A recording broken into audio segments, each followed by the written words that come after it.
The snow does not care for the warmth of a man's blood. It falls with a silent, rhythmic indifference, covering the bodies of the fallen, until the world is nothing but a vast white shroud.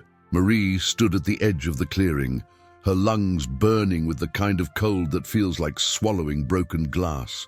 Her breath came in ragged gasps, a silver mist that vanished into the darkness. Behind her, the scent of cedar smoke and iron hung heavy in the air, the smell of the massacre.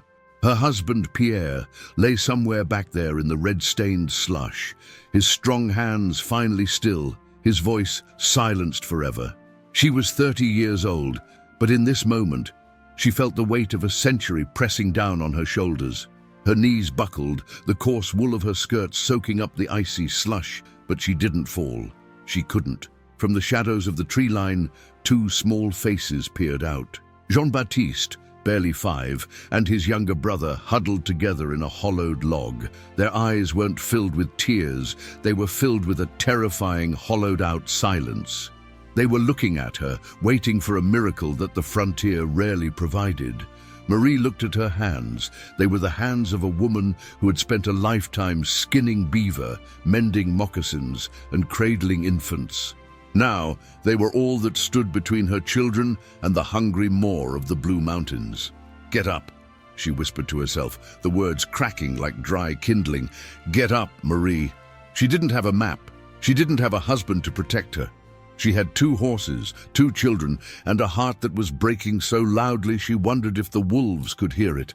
Every muscle in her body screamed for the mercy of sleep, to just lie down in the drift and let the cold take the pain away. But as her youngest let out a soft, shivering whimper, a different kind of fire ignited in her chest. It wasn't the heat of anger, it was the cold, hard steel of a mother's resolve. She began to move. Each step was a battle against the deepening drifts. The horses trudged behind her, their ribs showing through their coats, their eyes wide with the same primal fear. They were heading into the heart of the mountains, into a winter that had already claimed the strong. Behind them, the camp was gone. Her old life was gone. Ahead lay nothing but the biting wind and the impossible task of staying alive when the world wanted you dead. The silence of the high mountains is not a peaceful thing. It is heavy. It is a physical weight that presses against the eardrums until you begin to hear the ghosts of your own life. Marie sat with her back against a frozen cedar, her arms wrapped tightly around Jean-Baptiste and the little one. They slept the fitful, twitching sleep of the starving, their small bodies vibrating with tremors she couldn't stop. To keep her own mind from shattering, Marie retreated into the only place the frost couldn't reach, the past. She remembered the way Pierre used to look at her when the sun set over the Missouri River, a look that made the world feel small and safe. She remembered the smell of sun-warmed grass and the taste of wild berries crushed between her teeth. In those memories, she wasn't a fugitive in a frozen wasteland. She was a woman loved, a woman with a home that didn't have walls of ice. She looked down at her wedding ring, a simple band that felt loose on her thinning finger. It was a relic of a different world, a world where tomorrow was a promise, not a threat. The contrast was a physical ache in her chest, sharper than the cold. She thought of the long trek with the Astorians, the men who boasted of their strength and their grit. Where were they now? Many were buried under stones, and the rest were miles away, unaware that a daughter of the Iowa people was currently carrying the entire legacy of her bloodline on her back. A horse stirred nearby, its breath a rhythmic wheeze. It was a reminder of the brutal reality waiting just outside her daydreams. She had once brushed these animals' coats until they shone. She had treated them as partners in their long journey west. Now she looked at them and saw something else. She saw a stay of execution. She saw the meat that would keep her sons' hearts beating for one more week. The realization brought a fresh wave of grief. To survive, she would have to destroy the very things that helped her escape. She would have to peel away every layer of her former self, the gentleness, the sentimentality, the mercy, until only the raw, primal instinct of a mother remained. She reached out and touched Jean-Baptiste's cheek. It was cold. so cold. The sweetness of her memories began to sour, turning into a bitter fuel. The past is dead, she thought, the realization settling in her gut like a stone. Pierre is gone. The warmth is gone. There is only the mountain, and the mountain wants my children. She closed her eyes, letting one single tear escape. It froze before it could reach her chin. When she opened them again, the softness was gone. The Iowa woman was no longer just a name. It was a fortress. She would trade every memory she owned, every happy thought of her youth, for a single spark of heat to keep the boy's blood moving. The wind roared, shaking the lean-to, trying to tear away her meager shelter. Marie didn't flinch. She simply pulled the boys closer, her gaze fixed on the dying fire, waiting for the grey light of a morning that promised nothing but more struggle. Isolation is a thief. It doesn't just take your company, it steals your sense of reality. By the middle of January, the world had shrunk to the size of Marie's vision. There was no horizon, only the shifting white wall of the blizzard. The silence of the Blue Mountains had transitioned from heavy to predatory. It felt as though the peaks themselves were leaning in, holding their breath, waiting for her to make one fatal mistake. She had found a small canyon, a jagged scar in the earth that offered a sliver of protection from the gale. This was her universe now. A shelter made of pine boughs and the stiff, frozen hides of her horses. The animals were gone, sacrificed in a ritual of survival that haunted Marie's dreams. She could still feel the vibration of the blade in her hand, the warmth of the blood that had stained the snow purple, and the way the horses had looked at her with a confused, dying grace. She had smoked the meat over a tiny, choking fire, the smell of it clashing with the scent of death that lingered on her clothes. But the real threat wasn't the hunger anymore, it was the pressure. Every morning Marie woke up and had to convince herself she was still a human being. Her skin was cracked and blackened by frostbite. Her hair was a matted nest of soot and ice. When she spoke to the boys, her voice sounded like someone else's, a dry, rasping croak that lacked the music of a mother's lullaby. "Silas, Jean-Baptiste," she would murmur, checking their pulses in the middle of the night. The children were drifting. That was the danger. They weren't crying anymore. They sat in the dim light of the hide tent, their eyes wide and unfocused, staring at the walls. They were retreating into the same silence as the mountains. She had to fight to keep them present, to keep the light in their souls from flickering out. She would tell them stories of the great rivers, of the salmon runs, of the warmth of a lodge in the summer. Anything to remind them that a world existed outside of this frozen tomb. Then there was the shadow. In the periphery of her vision, Marie began to see things. The way a snow-laden branch moved looked like a man reaching for her. The howling of the wind began to sound like the laughter of the men who had killed her husband. The mountain was playing tricks on a mind starved of oxygen and hope. One evening, as the sun dipped behind the peaks, painting the snow in a bruised, sickly violet, Marie felt a terrifying urge to just walk away, to leave the meat, leave the hides, and walk into the drifts until the silence finally claimed her. The exhaustion was so profound, it felt like a physical weight pulling her into the earth. Her joints screamed.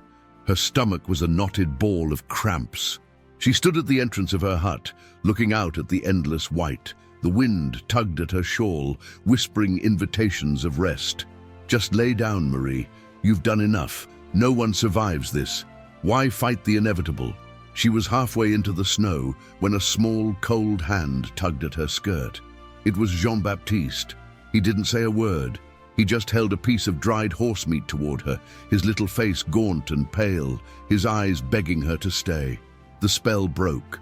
The silent threat, the madness of the lonely, recoiled. Marie dropped to her knees and pulled him into her chest, weeping without tears. She realized then that the mountain wasn't just testing her body, it was trying to break her will. It wanted her to believe she was already a ghost. "I am here," she whispered into his hair, her voice regaining a sliver of its steel. I am here, and we are not going anywhere but home. But as she looked up at the darkening sky, she knew the worst was yet to come. The meat was running low, and the deepest part of winter was just beginning to settle its teeth into the land. The end did not come with a roar.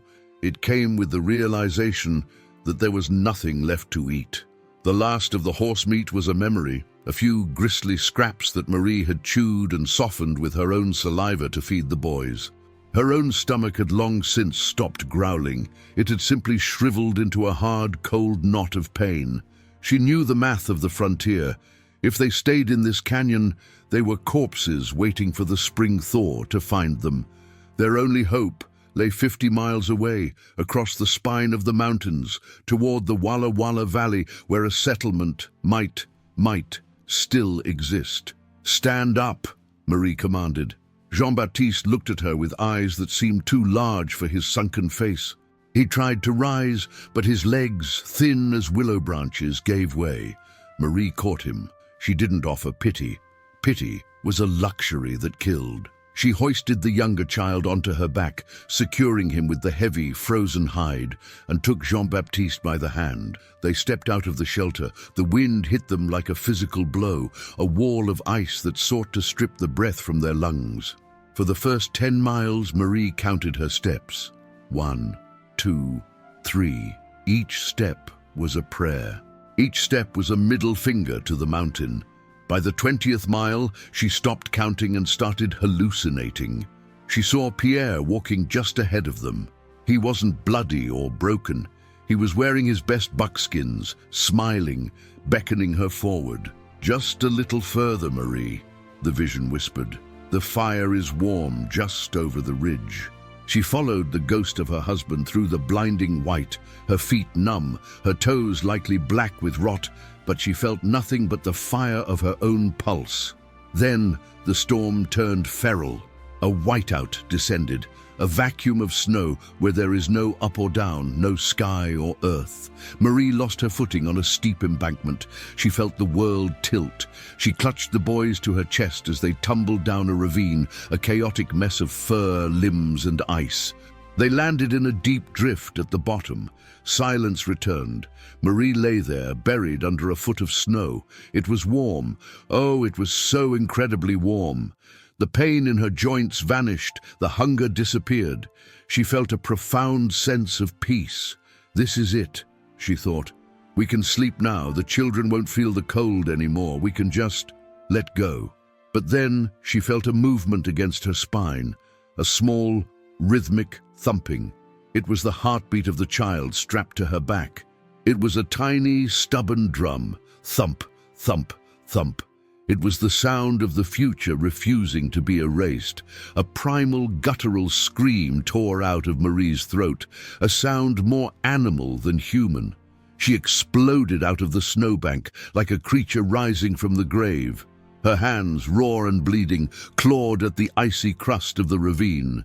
She pushed Jean-Baptiste upward, her fingernails tearing as she found purchase in the frozen dirt. "Climb!" she shrieked over the wind. "You climb or you die." She pushed and pulled, her muscles tearing, her lungs weeping blood. She was no longer a woman. She was a force of nature. She was the mountain's equal. When they finally reached the crest, the wind suddenly died. The clouds parted for a heartbeat, and there in the distance was a thin, vertical line of grey rising into the sky. Smoke, human smoke. Marie fell to her knees, but this time it wasn't from weakness. It was the weight of the miracle. She looked at her sons, frostbitten, starving, but breathing. She had dragged them through the gates of hell and back. She stood up one last time. Her vision was blurring, her heart skipping beats like a failing clock, but she found a rhythm, one foot, then the other. She didn't look at the ghosts anymore. She didn't look at the past. She looked at the smoke. She walked until the sun set. She walked until the stars came out, cold and bright like diamonds. She walked until her legs finally failed her in the sight of a wooden fence. As the blurry figures of men with lanterns ran toward her, Marie Dorion didn't ask for food. She didn't ask for a bed.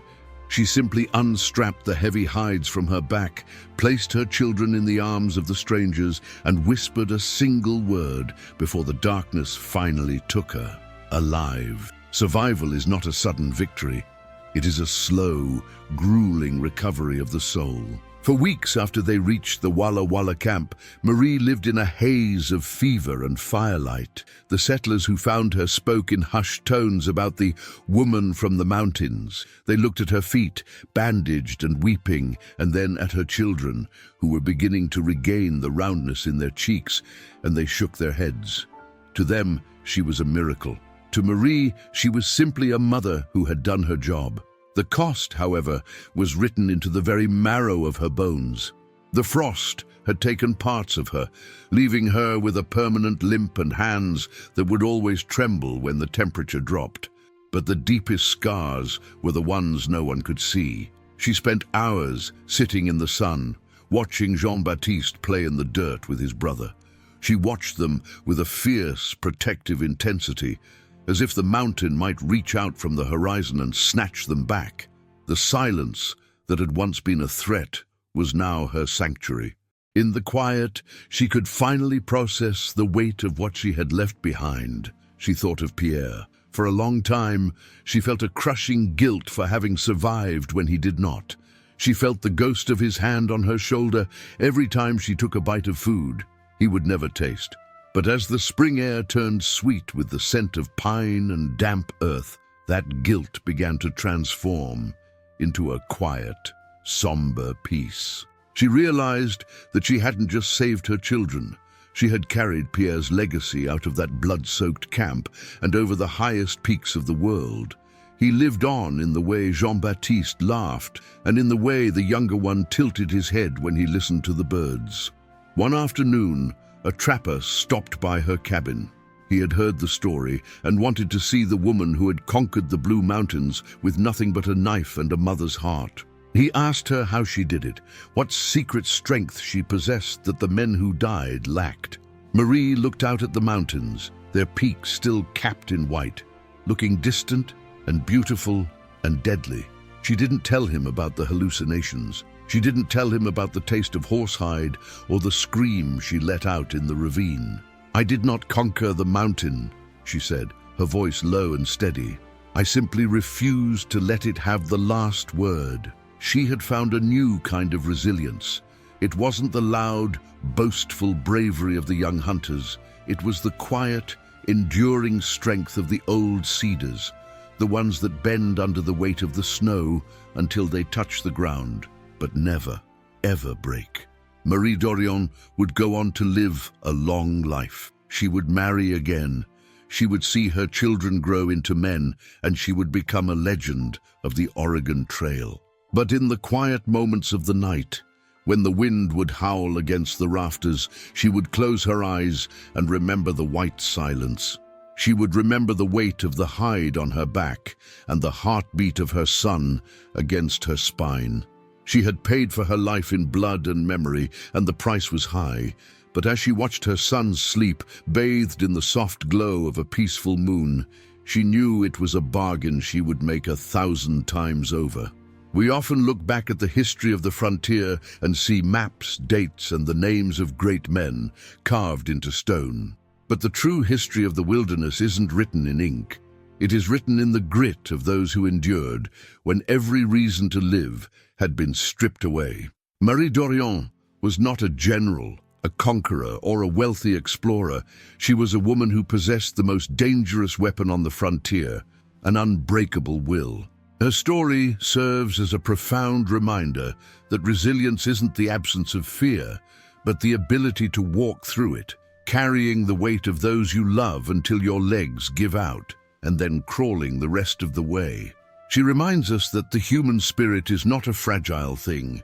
It is a forged blade, tempered in the fires of loss and cooled in the ice of isolation.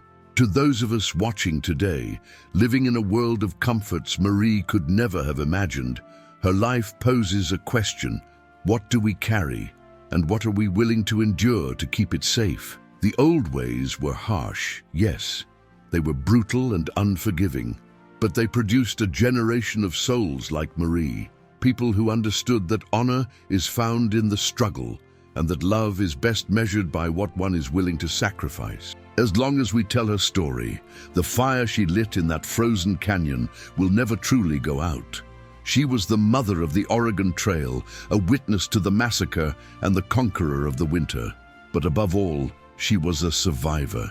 Thank you for exploring the untamed past with us here at Wildbound History. If you believe the spirit of the frontier still lives, hit the like button and subscribe for our next survival story. Until next time, stay wild.